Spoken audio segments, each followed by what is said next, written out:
క్రీస్తును క్రైస్తవ్యాన్ని ద్వేషించి దూషించిన క్రీస్తు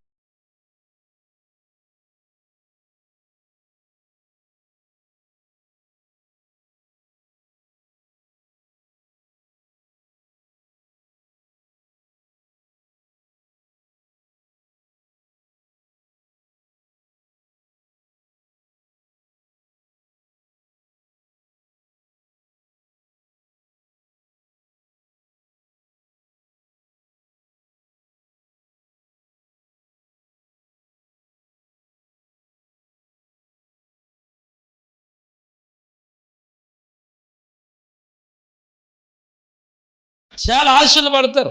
నేనంటాను, వివాహమునకు ముందు నువ్వు ఆశపడటం తప్పు కాదు, కలలు కనడం తప్పు కాదు. ఇంకో మాట కూడా నేను చెప్పినవ్వండి. నాకు తెలిసినటువంటి ఒక చెల్లి ఉంది. ఆ చెల్లికి పెళ్ళికి ముందు ఒక ఆలోచన ఉండేది. ఏంటి ఆలోచన అంటే, ఒక ఆశ ఉండేది అనమాట. ఏంటి ఆశ అంటే, నాకు మంచి భర్త రావాలి, వాడు శుభ్రంగా ఇన్షర్ట్ చేసుకోవాలి, షూట్ వేసుకోవాలి, బుల్లెట్ నడపాలి, బుల్లెట్ వెనకాల నేను కూర్చోవాలి, బుల్లెట్ వెనకాల హీరోయిన్ కూర్చున్నట్టు రెండు పక్కలు కూర్చోవాలి, నా శూన్య అంత దూరం ఇలాగ ఎగరాలి, నా జుట్టు ఉంటుంది చూసావా, ఇదేమో చీపురు కట్టలాగా ఇలాగా ఓగాలి, ఇలాగ ఆశ ఉండేదట. కానీ పెళ్లి చేసుకున్న తర్వాత తెలిసిన రహస్యం ఏంటంటే, అలా ఆయనకు బండి నడపడం కూడా రాదు. తన ఆశ ఏమైపోయిందంటే, ఒకసారి అడి ఆశలుగా కదండి తీరని కోరికగా మిగిలిపోయింది. నేనంటాను, ఆశపడినటువంటి నీవు, ఎదురు చూస్తున్నటువంటి నీవు, లేకపోతే నీ కలల జీవితంలో జీవించాలని ఎదురు చూస్తున్నటువంటి నీవు, నీ ఆశలు నెరవేరే వరకు సహనాన్ని కలిగి ఉంటున్నావా? నీ కోరిక తీరే వరకు, లేకపోతే నువ్వు అనుకున్నది సాధించే వరకు దేవుని కొరకు దేవుని మీద ఆనుకుని, అయా నేను అడిగింది నాకు ఇచ్చే దేవుడు నీవని చెప్పి దేవుని మీద ఆశతో ఎదురు చూస్తున్నావా? సహనాన్ని కలిగి ఉన్నావా? తన భర్త తన లేయాను ద్వేషించడం మొదలుపెట్టాడు. ఈ లోకంలో ఎవరు ద్వేషించినా పర్లేదు, కానీ ఎవరు ద్వేషిస్తే భరించలేమండి. ఇంట్లో కలిసి బ్రతకాల్సినటువంటి భర్త భార్య ద్వేషాన్ని కలిగి ఉంటే కుటుంబంలో బ్రతకడం చాలా కష్టం. అది చాలా కష్టం. ముళ్ళ మీద నడిచినటువంటిది. ఎంత స్ప్రింగ్తో పరుపు తెచ్చుకున్నా, ఎంత స్ప్రింగులతో కూడుకున్న పరుపు తెచ్చుకున్నా, ఆ పరుపు మీద పడుకుంటే ఎట్లా ఉంటుంది? ముళ్ళ మీద పడుకున్నట్టే ఉంటుంది. అలాంటి జీవితాన్ని లేయా జీవిస్తూ ఉంది. లేయా జీవితంలో తన వివాహ జీవితము పాడైపోయింది. తన వివాహ జీవితము అడియాసలుగా మిగిలిపోయింది. తను కోరుకున్న వివాహ జీవితం లేదు, తను అనుకున్నట్టుగా తన భర్త లేడు, తను అనుకున్నట్టుగా తన కుటుంబం లేదు, తను అనుకున్నట్టుగా తన యొక్క జీవిత విధానము లేదు. తన భర్త తనను ద్వేషించడం ప్రారంభించాడు. ఎంతగా ద్వేషిస్తున్నాడంటే అసలు పట్టించుకోవట్లేదు. అది తప్పు తప్పు లేకపోయినా అందులో నేనంటాను లాభాను తప్పే ఉంది. ఎందుకంటే లాభాను ఇష్టం లేనివాడికి తీసుకొచ్చి పెళ్లి చేసేసాడు. తప్పు లేకపోయినా సమస్యను ఎదుర్కొంటుంది, శోధన ఎదుర్కొంటుంది. స్టిల్ సహనంతో ఒకరోజు తన జీవితం బాగుపడుతుందని, ఒకరోజు తన భర్త మారుతాడని, ఒకరోజు తన జీవితం ఆనందంగా ఉంటుందని, ఒకరోజు తన బ్రతుకు ఆనందంగా దీవెనకరంగా ఉంటుందని సహనముతో ఎదురు చూడడం ప్రారంభించింది. హల్లెలూయా. సహనముతో ఎదురు చూడడం మొదలుపెట్టింది. నేను చదివినప్పుడు నాకు బైబిల్లో ఎక్కడ కూడా తన భర్తతో పోట్లాడినట్టు కానీ, లేకపోతే తన యొక్క చెల్లితో పోట్లాడినట్లు కానీ, లేకపోతే తన నాన్నతో పోట్లాడినట్లు కానీ, తన కుటుంబాన్ని, తన జీవితాన్ని, తన యొక్క సంసారాన్ని విడిచిపెట్టి నన్ను ఇక్కడ పట్టించుకోవట్లేదు, నా జీవితం ఇక్కడ బాగోలేదు అని చెప్పి ఆ గడప దాటి వెళ్ళినట్లు జీవితంలో నాకు కనబడలేదు.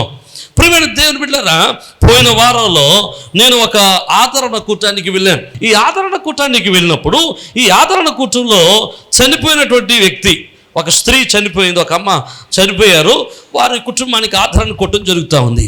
ఈ ఆదరణ కూటం జరుగుతూ ఉన్నప్పుడు అనుభవ సాక్ష్యాలు చెబుతానికి సేవకులు పిలిచినప్పుడు ఆ చనిపోయిన ఆవిడ యొక్క ఆడబడుచులు, తన భర్త యొక్క చెల్లెలు, తన భర్త బ్రతికే ఉన్నాడు, తల్లి చనిపోయారు, భర్త బ్రతికే ఉన్నాడు.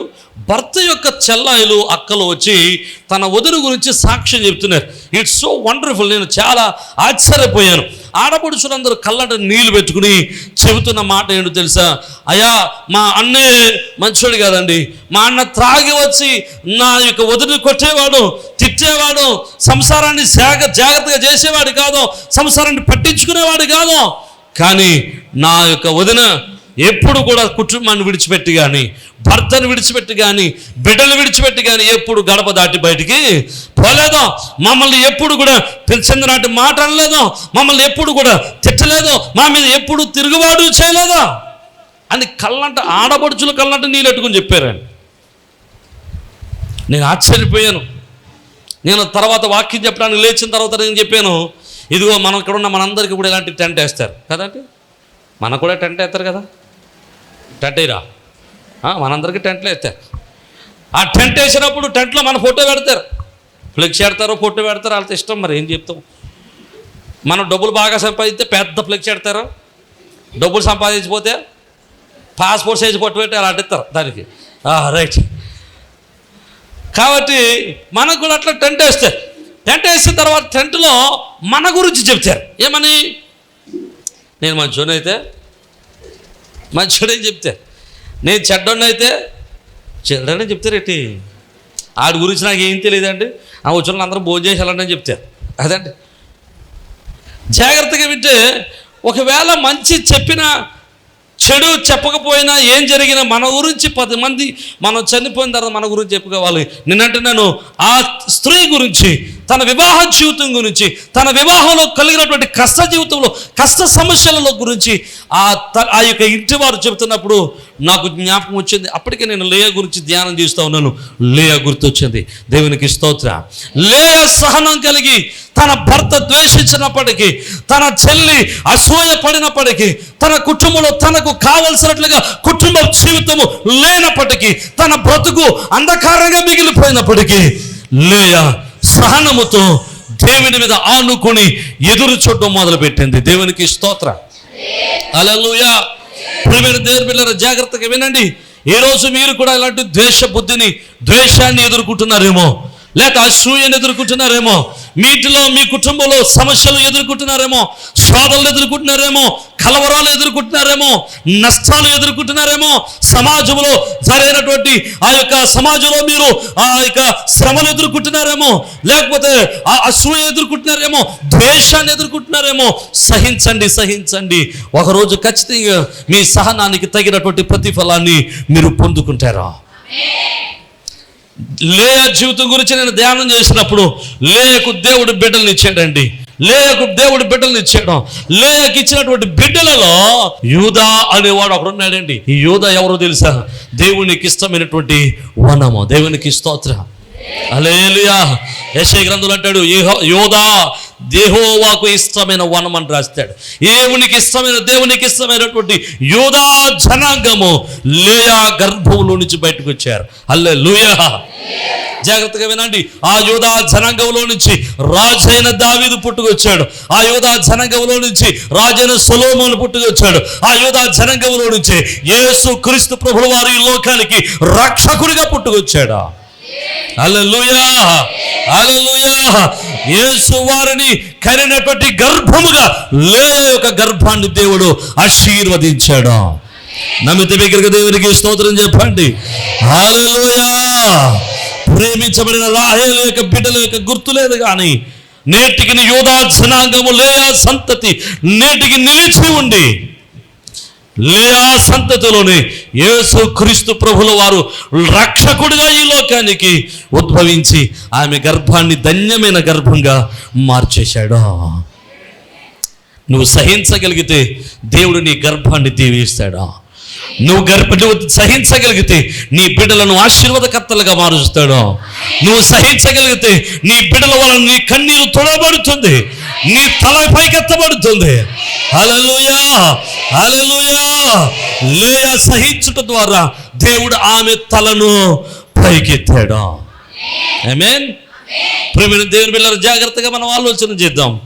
లేయా వలె సహించేటువంటి జీవితాన్ని మనం కలిగి ఉంటే ఒకరోజు ఖచ్చితంగా మనము సహనానికి వాగ్దాన ఫలాన్ని మనం పొందుకోగలుగుతాం. బైబిల్ గ్రంథంలో మనందరికీ జ్ఞాపకం చేసుకుంటే మరొక వ్యక్తి నేను జ్ఞాపకం చేస్తాను. ఈయన కొంచెం షార్ట్ టెంపర్ అంటే కొంచెం సహనం చాలా తక్కువ అన్నమాట. కొంచెం సహనం తక్కువ. ఎంత తక్కువ అంటే ఈయన ఫరో ఇంట్లో ఉంటున్నాడు. ఫరో ఇంట్లో ఉండేటువంటి ఒక ఎబ్రీయుడు, ఈయన పేరు మోషే. ఈ మోషే దేవుడి చేత ఎన్నుకోబడిన వాడే, దేవుని యొక్క దృష్టిలో ఉన్నవాడే. ఇశ్రాయేలులకు మోషే ద్వారానే రక్షణ కలిగించాలని దేవుని యొక్క ప్రణాళికలో ఉన్నవాడే. దానికి అవసరమైనటువంటి సిద్ధపాటంతా దేవుడు ఏర్పాటు చేసిన తర్వాత మోషే ఒకరోజు ఫరో ఇంట్లో నుంచి బయటకు వచ్చినప్పుడు ఒక ఐగుప్తీయుడు ఒక ఎబ్రీయుని చిత్తకొట్టి ఎత్తడాడట. అంటే తన తోటివాడిని, తన ఇంటోళ్ళని, తన జాతి వాడిని కొడుతున్నాడట. కోపం తట్టుకోలేక మా ఇంటోళ్ళని కొడతావేంట్రా అని సాసి పెట్టి ఒక గుద్దుడట. ఒక గుద్దితే నేను అనుకుంటాను అప్పుడు ఉన్నటువంటి మోషే బలాన్ని బట్టి గుద్దులో పావు సగం గుద్దిగా చచ్చిపోతాడు. ఒక సగం గుద్దికి చచ్చి ఊరుకున్నాడు. ఈ రోజుల్లో ఎవరైనా చనిపోతే కొంతమందిని గోధి తవ్వడానికి పంపిస్తాం కదండి. 4-6 వెళ్తారు. 2 గుణపాలు, 2 పారలు, 4 వాటర్ బాటిళ్ళు పట్టుకెళ్ళి ఈ నీళ్ళన్నీ తాగేస్తారు కానీ గోయితావు. పట్టుకెళ్ళి నీళ్ళు అయిపోతాయి కానీ గోయితావు. ఈ తవ్వుతుంటారు, మెల్లంగా తవ్వుతుంటారు. ఇక్కడ గోమో కంగారు ఆగదు ఎవరికి. ఇక్కడ సమాధి, ఇప్పుడు అక్కడ సమాధి పోయి ఏం కావాలి అంటే వీళ్ళు కంగారు తీసేయాలి. మీకు ఇంకో మాట కూడా సందర్భం వచ్చింది కాబట్టి ఈ మాట చెప్తాను, జాగ్రత్తగా వినండి. ఎవరైనా చనిపోయినప్పుడు అమెరికాలో నుంచి ఎవడో రావాలంటే ఉంటారు, కోయిటల నుంచి ఎవరు రావాలంటే ఉంటారు, అమలాపురం నుంచి రావాలంటే ఎంతసేపు అయినా 2 రోజులైనా 3 రోజులు ఉంటారు. కానీ రావాల్సిన అందరూ వచ్చేసిన తర్వాత మాత్రం 1 నిమిషం కూడా ఉంటారు. అసలే అమ్మ ఫాస్ట్గా ప్రార్థన చేస్తారు, ఇప్పటికే లేట్ అయిపోయి తీసేయి. బైబిల్లో ఒక మాట ఉంటుందండి, సరైన రీతిలో సమాధి చేయబడకపోతే పడిపోయిన పిండంగా చచ్చిపోవడమే మేలంట. పడిపోయిన పిండమే మేలంట, ఇడిగంటే ఆడే మేలంట. పాస్ గారు పాపం ప్రిపేర్ అయ్యి వాక్య పాఠం ఎవడికిద్దాం, బైబిల్ ఎవడు చదువుతాడు, ప్రార్థన ఎవడు చేస్తారు, అన్నీ ప్రిపేర్ అవుతాయి. పాస్ గారు తీ మీకు ఇప్పుడు పనే లేదంటే మైకులు పట్టుకుతాయరా అంటారు. మాకు సరదా ఏంటి చెప్పరా, మాకు సరదా కాదు కదా, మాకు ఆకలి అవుతాయి, మాకు వెళ్ళిపోవాలనిపిస్తుంది. కానీ చనిపోయినటువంటి వ్యక్తిని ఒక సమాధిని ఒక సరైన రీతిలో ఒక ఉన్నతమైన సమాధి చేయాలి. మళ్ళీ ఇక్కడ నుంచి తీసుకెళ్ళిన తర్వాత అక్కడికి వెళ్ళిన తర్వాత మళ్ళీ అక్కడి నుంచి అక్కడికి వెళ్ళి సమాధి పెట్టి మోసుకెళ్ళి మళ్ళీ అక్కడికి వెళ్ళిన వాళ్ళు మేమందరం కూడా మళ్ళీ తవ్వాలి. అలా తవ్వుతారు వాళ్ళు. దేవునికి స్తోత్రం. అంత కష్టపడి తవ్వుతారు. నేను వాళ్ళ గురించి తప్పట్లేదు, అంత కష్టపడి గొయ్యి తవ్వుతారు. కానీ మోషే ఆయన గుద్ది ఆడు చచ్చిపోతే ఇంకో గుద్దుతో భూమి గుద్దితే గొయ్యడిపోయినట్టు ఉంది, వెన్న కప్పెట్టేసి వెళ్ళిపోయాడు. ఈ షార్ట్ టెంపర్ వల్ల ఒకని హత్య చేశాడు. వాడిని చంపేసిన తర్వాత ఇది ఎక్కడ ఇంట్లో తెలిసిపోతావు, ఎక్కడ ఊర్లో తెలిసిపోతావు, ఎక్కడ పొరకు తెలిసిపోతావు, వీడు నన్ను చంపేస్తాడని చెప్పేసి పారిపోయాడు. మోషే చేసిన షార్ట్ టెంపర్ ఫలం వల్ల దేవుడు మోషేకు 40 సంవత్సరాలు ట్రైనింగ్ ఇవ్వాల్సి వచ్చింది. ఎక్కడ? మిద్యాను అరణ్యంలో. దేవునికి స్తోత్రం చెప్పాడు. హల్లెలూయా. ఈ సహనం ఒక 2 నిమిషాలు ఆగుంటే సరిపోయేది. ఆ షార్ట్ టెంపర్ వల్ల 40 సంవత్సరాలు ట్రైనింగ్ తీసుకోవడం పంపించాడు. అప్పటి వరకు ఏ ట్రైనింగ్ ఇచ్చాడు దేవుడు? విలువిద్యలో ట్రైనింగ్ ఇచ్చాడు, సకల ప్రావీణ్యతలో ట్రైనింగ్ ఇచ్చాడు, సకల శాస్త్రాల్లో ప్రవీణ్యుడయ్యాడు, యుద్ధ విద్యలో ప్రవీణ్యుడయ్యాడు, అన్ని బాగానే ఉన్నాయి. కానీ ఇది షార్ట్ టెంపర్ నేర్పడం వల్ల తీసుకెళ్ళి గొర్రెలు మేపెట్టాడు. దేవునికి స్తోత్రం చెప్పాడు. సహనం లేకపోతే ఒక్కొక్కసారి మనం చేయాల్సిన పని దానికంటే చేయలేని పనులు చేయాల్సి వస్తుంది, మనకి ఇష్టం లేని పనులు చేయాల్సి వస్తుంది, మనకు నచ్చిన పనులు చేయాల్సి వస్తుంటుంది. అందుకనే ఇంకో మాట చెప్తాను, జాగ్రత్తగా వినండి. ఆ మిద్యాను దేశంలో 40 సంవత్సరాలు ఉన్నప్పుడు దేవుడు మరలా పిలిచి నర్రబాబు నీ పని అయింది, నడు తీసుకెళ్తానని అక్కడ నేర్చుకున్నటువంటి 40 సంవత్సరాల ఓర్పులో ఇశ్రాయేలు నడిపించుకుంటూ తీసుకెళ్ళాడు. మొత్తం మీద ఆ ఓర్పు కొంతకాలం పనిచేసింది. ఎంతవరకు పనిచేసింది అంటే సీనాయి పర్వతం మీద వెళ్ళే వరకు పనిచేసింది. అక్కడ వరకు నడిపించుకుంటూ తీసుకెళ్ళాడు. ఇలా తిట్టుకున్నా భరించాడు, కొట్టుకున్నా భరించాడు, సనుక్కున్నా భరించాడు. మామూలుగా కాదు. మోసే ప్లేస్లో ఏమంటే అప్పుడు దాకా ఉండకపోతేనేమో. దేవునికి స్తోత్రం చెప్పాడు. హల్లెలూయా. ఒక సేవకునికి ఎన్ని బాధలు ఉంటాయో మీకు ఏం తెలుసా అండి? ఒక సేవకుడికి ఎన్ని కష్టాలు ఉంటాయో కదండి. ప్రార్థన తొందరగా ఎట్టినా తొంటే, తొందరగా ముగించేసినా తొంటే, తొందరగా ముగించకపోయినా తొంటే. ఓసారి నేను ఎక్కడో ప్రార్థన పెట్టాను. ప్రార్థన పెడితే ముందుగుండా చెప్పారు, అయ్యగారు మీరు 12:15 కుదిరేయాలన్నా. నేను అన్నాను 12:30 కుదిరేస్తానన్నాను. పోలే అన్న 12:30కు ముగించేయాలని చెప్పేసి వచ్చిన వాళ్ళందరికీ 2 నిమిషాలు 3 నిమిషాలు కలిపేసి మొత్తం 12:30కి అంతా అయిపోతుంది అనిపించుకుని చివరి మాటలు చెబుతుంటే నాతో అన్నారు, అయ్యగారు ఇంకో అరగంట పెంచండి అంటున్నారు. ఇంకెక్కడ పెంచండి, నేను సావలేక ఇంకో అరగంట అప్పుడు పెంచరా అంటే మాకు అన్ని పాటలు అన్ని బాధలు ఉంటాయన్నమాట. మోసేకి ఒక 100 మంది 300 మందితో నేను ఇన్ని పాటలు పాడుతుంటే 6 లక్షల మందితో మోసే ఇంకెన్ని పాటలు పాడుంటాడు మహానుభావుడు. దేవునికి స్తోత్రం, హల్లెలూయా. కాదండి, ఎన్ని పాటలు, అన్ని శ్రమలు అనుభవించాడు. ఒక మాట ఉంటుంది, ఒక సామెత ఉంటుంది, పుట్టుకతో వచ్చిందట ఎక్కడితో కానీ పోదట, అక్కడ కానీ పోదట. దేవునికి స్తోత్రం. ఈ షార్ట్ టెంపర్ మనోడికి మనసులో ఉండిపోయింది, ఇది లోపల ఉండిపోయింది మోషే గారికి. ఒకసారి ఇశ్రాయేలు నీళ్లు లేక బాధపడతా ఉంటుంటే ప్రభుతో మాట్లాడి, ప్రభా వీళ్ళు నీళ్ళు లేక ఎడుతున్నారు నాయన అంటే, వెళ్ళు ఆ బండతో మాట్లాడాడు. బండతో మాట్లాడడానికి వెళ్ళాడంటే, బండతో మాట్లాడడానికి వెళ్తున్నాడు ఈయన. వెళ్తుంటే వెనకాల వీళ్ళందరూ వస్తున్నారు. ఎవరా ఇశ్రాయేలు అందరూ నడుచుకుంటూ వస్తుంటే ఈ పనికి మళ్ళీ తీసుకొచ్చాడు, ఈ దుర్మార్గుడు తీసుకొచ్చాడు, ఇక నీళ్ళు లేవంటే మళ్ళీ బండ దగ్గర రమ్మన్నాడు. వెనకాల తిట్టుకున్నారు ఈయన్ని. ఇవన్నీ ఈయన పడుకున్న వాళ్ళు వేసిపోయాడు లోపల ఉన్నాడు. దేవునికి స్తోత్రం. ఎవడో ప్రతి మనుషులు ఇద్దరు ఉంటారండి. దేవునికి స్తోత్రం, హల్లెలూయా. కదండి, ప్రతి మనుషులు ఇద్దరు ఉంటే సహనాన్ని కోల్పోయినోడు వస్తుంటాడు బయటికి. కదండి, ఈ మాటలు విని విని విని ఈ కర్రతో వస్తున్నాడేమో, కడుపు రగిలిపోతుంది మోసేకి. ఆ బండ దగ్గరికి వచ్చి ప్రభు ఏం చెప్పాడో మర్చిపోరు, మూర్ఖులారా మీకు నీళ్ళు రప్పించాడరా నేను ఆయన కర్ర ఇచ్చుకుని బండ వేసుకోడాడు. పాపం దేవుడు మోసేని అర్థం చేసుకుని ఫోన్లో కొడితే కొట్టావులే, మాట్లాడమంటే కొట్టావు కదా అని నీళ్ళు రప్పించడం మానేక ఆ బండలో నుంచి నీళ్ళు రప్పించాడు. నీళ్లు త్రాగారు అందరం, శుభ్రంగా ఇంటికి వెళ్ళిపోడు మోసే. అప్పుడు కుదురుగా వచ్చాడు దేవుడు. యారా నిన్ను ఏం చేయమంటే ఏం చేసావు? హలో, నిన్ను ఏం చేయమన్నా నువ్వేం చేసావు? నా ప్రజలు తిడతావా? నేను ఎందుకు అనుకున్నాను? 40 సంవత్సరాలు నీకు ఎందుకు ట్రైనింగ్ ఇచ్చాను? ఇందుకేనా నువ్వు చేసిన ఈ అసహనంతో చేసిన ఈ పనికి నీకు శిక్ష ఏంటో తెలుసా? నేను కానా దేశానికి ఎక్కడ తీసుకెళ్ళట. ఈ కష్టమంతా ఏమైపోతుంది ఇప్పుడు? అర్థమైతే దేవునికి స్తోత్రం చెప్పండి, హల్లెలూయా. ఆ కానాను దేశాన్ని చూడాలని, ఆ కానాను దేశంలో ఉండాలని, ఆ వాగ్దాన దేశాన్ని చూడాలని ఎంతో ఆశతో ప్రయాణం చేసిన మోషే యొక్క జీవన ప్రయాణము తనకున్నటువంటి క్షణికాలపు కోపం వలన, అసహనము వలన ఆ యొక్క ఆశ నుండి దూరమైపోయాడు. ఆశను నెరవేర్చుకోలేకపోయాడు. జాగ్రత్తగా వినండి, మనలో ఉండేటువంటి అసహనాన్ని చంపుకుని సహనముతో కలిగిన జీవితాన్ని మనం జీవించాలి. హల్లెలూయా, హల్లెలూయా. అందున బైబిల్ గ్రంథంలో ప్రసంగి గ్రంథం అంటాడు, ఓర్పటట గొప్ప ద్రోహ కార్యాలు జరగకుండా కాపాడుతుందట. ఏటట? సహనంగా ఉంటే ద్రోహ కార్యాలు జరగకుండా కాపాడుతుందట, ఆపుతుందట. అర్థమైతే దేవునికి స్తోత్రం చెప్పండి, హల్లెలూయా. మోసే కొంచెం సహిస్తే సరిపోను, కొంచెం సహనంతో ఉంటే సరిపోను. అప్పటి వరకు నడిపించినటువంటి మోసే, అప్పటి వరకు వారితో ఓపిక పట్టినటువంటి మోసే, అప్పటి వరకు ఓపికతో సహనముతో వారిని నడిపించినటువంటి మోసే చివరి క్షణములో ఏమైపోయాడండి? సహనాన్ని కోల్పోవడం వలన దేవుని యొక్క కృపకు దూరం అయిపోయాడు.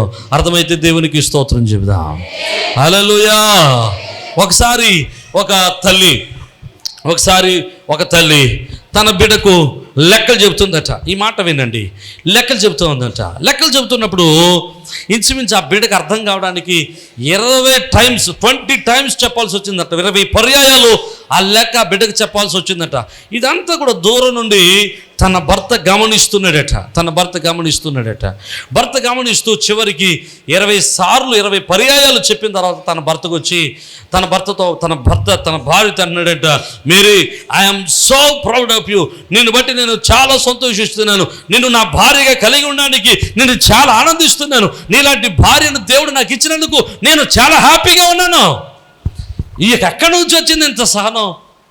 నేను లెక్క పెట్టాను, 20 సార్లు చెప్పేవాడికి లెక్క అన్నాడట.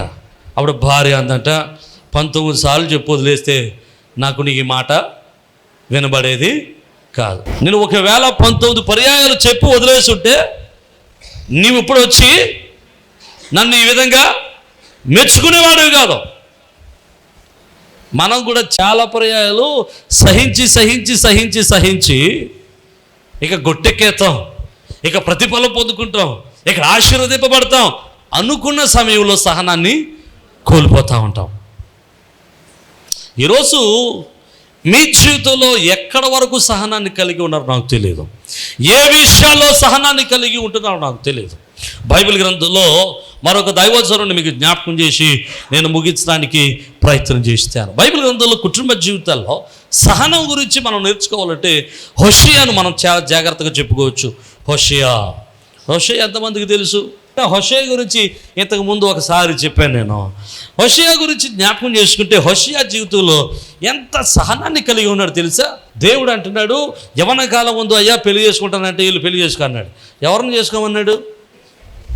బాగానే గుర్తుంది, వేశ్యాన్ని పెళ్లి చేసుకోమన్నాడు. పెళ్లి చేసుకున్న తర్వాత తన భార్య పెళ్ళైన తర్వాత అయినా కుదురుగా ఉంటుందేమనుకున్నాడు పాపం. కానీ ఏం చేసింది? 3 పర్యాయాలు తన భర్తను విడిచిపెట్టి వెళ్ళిపోయింది. స్టిల్ దేవుడు ఏమన్నాడు కదా తెలుసా? నువ్వైనా వెళ్ళి తీసి తెచ్చుకో అంటాడు. ఎంత సహించి ఉంటాడు అంటాడు ఒక భర్తగా ఎంత సహనాన్ని కలిగి ఉంటాడు. నేనంటాను, నువ్వు సహనాన్ని కలిగి ఉండడానికి హోషేయ అంత దుర్మార్గమైనటువంటి జీవితాల్లో నువ్వు జీవించట్లేదని నేను అనుకుంటాను. హోషేయ అంత కలవరంలో నువ్వు జీవించట్లేదు అనుకుంటాను నేను. మోషే అంత కలవరంతో కూడినటువంటి శ్రమలు కూడా నువ్వు నడవడం లేదని నేను అనుకుంటాను. ఇక చెప్తే లేయా కంటే దుర్భరమైన జీవితాన్ని నువ్వు జీవించడం లేదని నేను అనుకుంటాను. కారణం ఏంటి తెలుసా? నువ్వు అంతకంటే శ్రేష్టమైన జీవితాన్ని జీవిస్తున్నావు.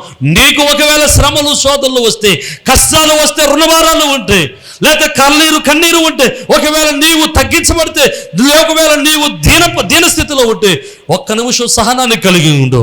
సహించడం మర్చిపోకు, సహనాన్ని విడిచిపెట్టద్దు. సహనంతో కొనసాగితే తప్పనిసరిగా ఒకరోజు నీ సహనానికి ప్రతిఫలాన్ని దేవుడు నీకు అనుగ్రహించుటకు ఆయన సిద్ధంగా ఉన్నాడు. హల్లెలూయా. ఆయన నీ సహనాన్ని పరీక్షిస్తున్నాడు. నీ కుటుంబంలో నీ సహనాన్ని పరీక్షిస్తున్నాడు. నీ బిడ్డలతో నీ సహనాన్ని పరీక్షిస్తూ ఉన్నాడు. సమాజంలో నీ సహనాన్ని పరీక్షిస్తున్నాడు. రుణభారంలో నీ సహనాన్ని పరీక్షిస్తున్నాడు. కష్టకాలంలో నీ సహనాన్ని పరీక్షిస్తూ ఉన్నాడు. శోధన కాలంలో నీ సహనాన్ని దేవుడు పరీక్షిస్తూ ఉన్నాడు. ఇరుగు పొరుగు వారు నిన్ను తిడుతున్నప్పుడు, నిందిస్తున్నప్పుడు నీ సహనాన్ని దేవుడు పరీక్షిస్తున్నాడు. నీ సహనాన్ని దేవుడు గుర్తించి ఖచ్చితంగా నీ తలను పైకెత్తి నీవు ఏ చోట అవమానపరచబడ్డావో అదే చోట దేవుడు నిన్ను ఘనుడిగా నిలబెట్టబోతున్నాడు. హల్లెలూయా, హల్లెలూయా. ఏ చోట నువ్వు సిగ్గుపరచబడ్డావో అదే చోట దేవుడు నిన్ను భూదండతో ఆయన నిన్ను మహిమపరచబోతున్నాడు. ఏ చోట నువ్వు కన్నీరు గార్చి ఓపికతో ఎదురు చూసావో అదే స్థలములో ఆయన నిన్ను గొప్ప ఉన్నతమైన వానిగా నిలబెట్టబోతున్నాడు. దగ్గరగా చపలు కొడుతూ దేవుని నామాన్ని మహిమపరచ. గ్లోరీ, హల్లెలూయా. ఈరోజు సహనం సహిస్తున్నటువంటి ప్రియమైన దేవుని బిడ్డ, చాలామంది అంటారు సహనము ఆడోళ్ళకేనండి, మాకు ఉండదండి అంటారు. ఈ సహనం ఆడోళ్ళు మగోళ్ళని తేడా లేదు. ఓర్పుతో ఎవరున్నా, సహనంతో ఎవరున్నా వారు ఖచ్చితంగా దీవించబడతారు. హల్లెలూయా. ఈరోజు నీ కుటుంబము ఈ పరిస్థితి ఎలా ఉందో నాకు తెలియదు. దీన స్థితిలో ఉన్నావేమో, కన్నీరులో ఉన్నావేమో, దుఃఖములో ఉన్నావేమో, నా జీవితం ఇక మారదని నువ్వు అనుకుంటూ ఉన్నావేమో. నేనంటున్నాను, నువ్వు కంగారు పడొద్దు, తొందరపడొద్దు, సహనాన్ని కోల్పోవద్దు. ఒకరోజు రాబోతుంది ఖచ్చితంగా దేవుడు నిన్ను అందరికంటే ఉన్నతమైన రీతిలో నిలబెడతాడు. దగ్గరగా దేవునికి స్తోత్రం చెబుదాం. హల్లెలూయా, హల్లెలూయా, హల్లెలూయా. ఈరోజు జ్ఞాపకం చేసుకునండి, లేయా తన బిడల ద్వారా తన తలను పైకెత్తున్నట్లుగా దేవుడు ఖచ్చితంగా నీ బిడలను దేవుడు ఆశీర్వదించి నీ తలను పైకెత్తబోతున్నాడు. తల్ల వంచండి, చిన్న ప్రార్థన చేద్దాం.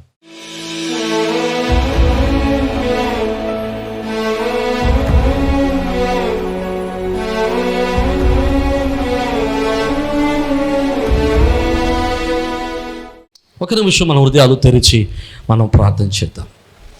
ఈరోజు ఎంతవరకు సహిస్తూ ఉన్నావు? నీ సహనంలో, నీ ఎదురు చూపులో అలసిపోయి సొలసిపోయి ఇక నా జీవితం ఇక మారదని నువ్వు అనుకుంటున్నావేమో.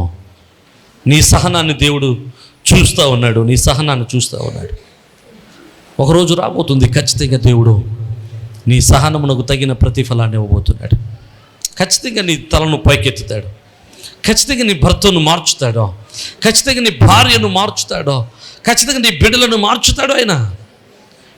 నువ్వు సహిస్తున్నావు, నీ సహనాన్ని నా ప్రభువు చూస్తున్నాడు.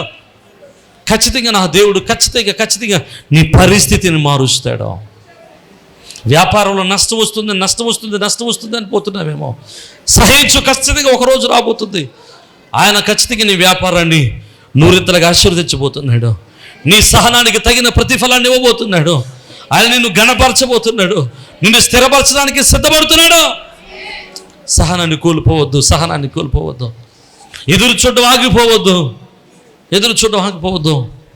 నా దేవుడు ఖచ్చితంగా నీ జీవితాన్ని మార్చడానికి సమర్థుడు. ఈ రోజు నువ్వు ఏ స్థితిలో ఉన్నావు నాకు తెలియదు, ఎలాంటి కలవరంలో ఉన్నావు నాకు తెలియదు, ఎలాంటి శోధన కూడా ప్రయాణం చేస్తున్నావు నాకు తెలియదు. కానీ ఒక రోజు రాబోతుంది. ఆ రోజు నీ కన్నీరు తుడవబడుతుంది. ఆ రోజు నీ దుఃఖ దినాలు సమాప్తమవుతాయి. ఖచ్చితంగా నువ్వు కోరుకున్న రోజులు రాబోతున్నాయి. నువ్వు ఆశించినటువంటి దినం రాబోతుంది.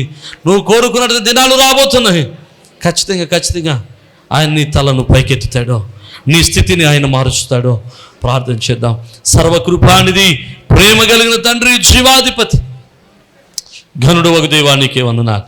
ప్రభా, నీ బిడ్డలు మీ చేతులకు అప్పగిస్తున్నాం నాయన. తండ్రి, ఓర్పుతో సహనముతో ఎదురు చూస్తున్నారు. వారు ఎలాంటి స్థితులు గుండా వెళ్తున్నారో నాకు తెలియదు, ఎలాంటి శ్రమల గుండా ఎదురు చూస్తున్నారో నాకు తెలియదు. నాన్న, దేనికోసం ఎదురు చూస్తున్నారో నాకు తెలియదు. బిడ్డల కోసం ఎదురు చూస్తున్నారో, సంపద కొరకు ఎదురు చూస్తున్నారో, గృహం కొరకు ఎదురు చూస్తున్నారో, భర్త యొక్క మారు మనసు కొరకు ఎదురు చూస్తున్నారో, భార్య యొక్క మారు మనసు కొరకు ఎదురు చూస్తున్నారో, బిడ్డల యొక్క మారు మనసు కొరకు ఎదురు చూస్తున్నారో. నాయన, వారు దేని కొరకు ఎదురు చూస్తున్నారో నాకు తెలియదు. కానీ అయ్యా, తండ్రి, నీ వాక్యాన్ని బట్టి వారిని నాయన మీరు మాట్లాడే విధానం బట్టి మిమ్మల్ని స్తుతిస్తా ఉన్నాం. ఒకరోజు రాబోతుంది, వారి యొక్క ఆశలు మీరు నెరవేర్చు దినం రాబోతుందని మేము నమ్ముతున్నాం.